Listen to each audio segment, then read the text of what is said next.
If you want good variety and a low light plant in your collection, maybe try out the Aglaonemas. Hello beautiful plant people, my name is Ayana. Welcome back to another video. If this is your first time here and you want to learn how to take care of plants as simply as possible, see what plants are in my collection as well as unbox plants with me and the other planty related things, then subscribe to my channel so you don't miss any planty related content. Hey guys, welcome back to the channel. Today we're going to talk about Aglaonemas, what Aglaonemas I have in my collection, and how to take care of them. This was another subscriber request and I'm honored to do a video on it. Stay tuned. So first I'm going to show you the Aglaonemas in my collection, as well as I'll get some footage of where I have them placed in my home, so that way you guys can get a gauge on where you place these Aglaonemas. So the first Aglaonema I have in my collection is the Aglaonema Chocolate. This has to be one of my favorite Aglaonemas in my collection. I just love the green patterning on the leaves with the red veining going down the middle and running outwards, as well as the red or chocolate that comes on the back of the leaves. The newer leaves do have the red on the back, but as they do get older, they turn to that dark brown or chocolate color that is just so rich. So this is the Aglaonema Chocolate. Another Aglaonema that I like is the Aglaonema Pink Moon. This is just a gorgeous plant.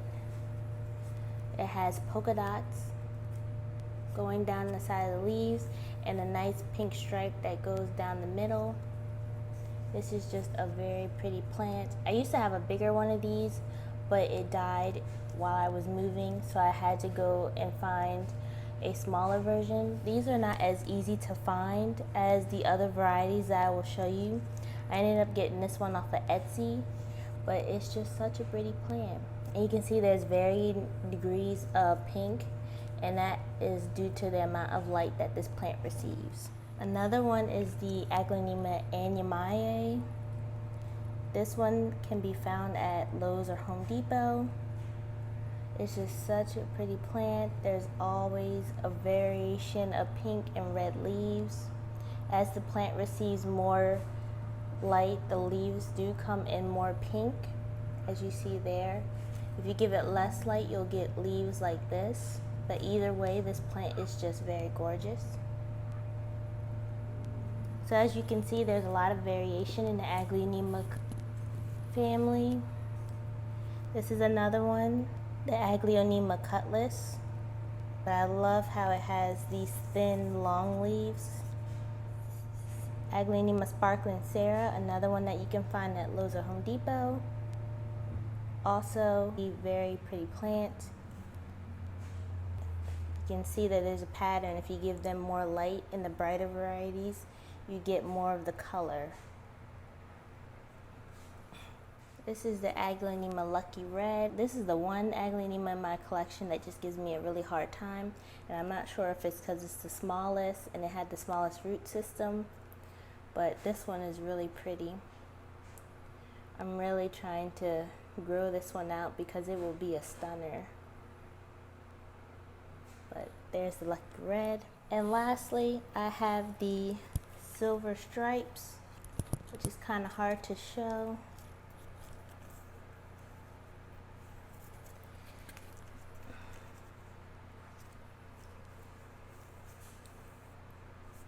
Very nice looking plant.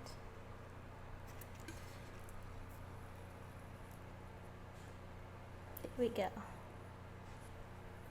So as you can see, the Aglaonemas vary in size, leaf shape, the length, the colors. You just see so much variety when you're looking for Aglaonemas. I love it. So now we're going to talk about Aglaonema Care. So Aglaonemas are part of the Araceae family. They are a flowering type, and most people cut the flowers off because they feel like if they keep the flower, it'll zap the energy of the plant. I actually had a couple Aglaonemas that had the flowers, and I did not cut them off. I found that in my personal experience, it did nothing to slow the growth of the plant, so I kept the flowers on there, and they still continued to grow leaves. Aglaonemas are also known to be a slower growing variety of a plant.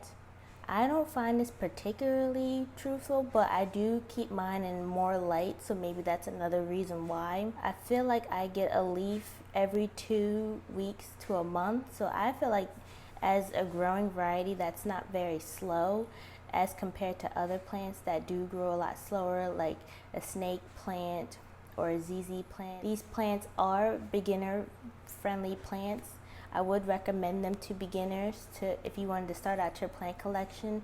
These are wonderful plants to try to learn how to give plants a good amount of light as well as water, and they are low light plants as well. So if you don't get the best amount of light in your house, or if you want to try to fill out different areas of your house, say if you have a couple spare places that you could fill in, you could use Aglaonemas to do that, as well as adding pops of color. That would be a good idea. So for lighting, Aglaonemas do well in lower light. They especially do well under grow lights or fluorescent lights.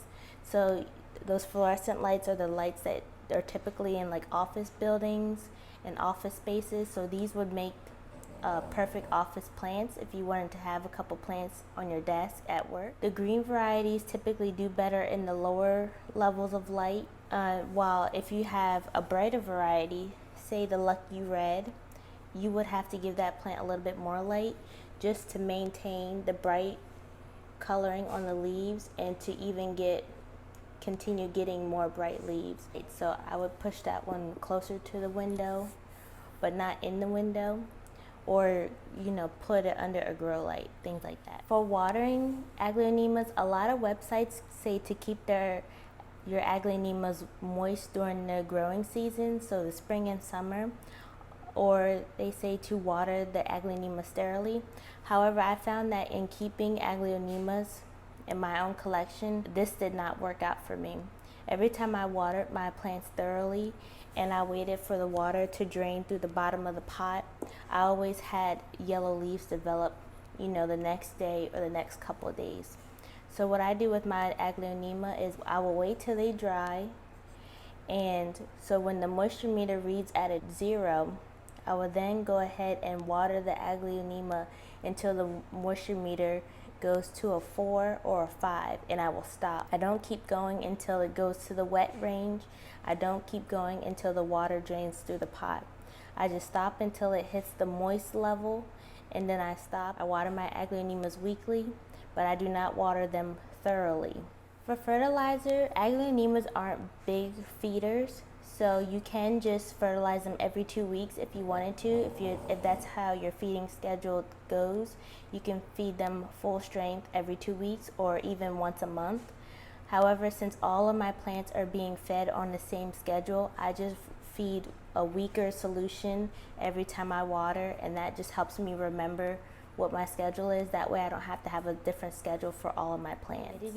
Aglaonemas do well between 70 and 85 degrees. This is where they will put out a lot of growth. Really, you don't want to go anything below 60 degrees. So really, if you can maintain 60 and higher, that's where they will do the best in your environment. Also, try to keep your Aglaonemas a little bit further from doors and windows, as they do not like cold drafts. As far as humidity, normal household humidity is fine. They will do well in normal household humidity. If you can provide more, they of course will do better. As far as propagating Aglaonemas, I have yet to propagate an Aglaonema, but you can go ahead and propagate your Aglaonema by taking stem cuttings and placing that cutting in water and waiting till roots develop.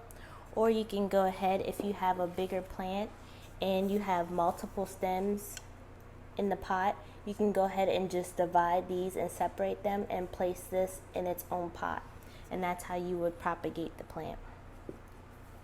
So you've seen what Aglaonemas I have in my collection. They are just beautiful plants. They are very beginner friendly, and they can survive in low light situations, making them a very nice plant to add to your collection. So if you want, try add Aglaonema in your collection and let me know in the comment section how it goes, or if you even have Aglaonemas in your collection already. As always, I'm going to put up a subscriber comment, And I just want to thank you guys for subscribing to my channel. You guys mean so much to me. I love chatting with you guys in the comments. If you could, please like my videos and subscribe to my channel. And I will see you in the next one. Bye.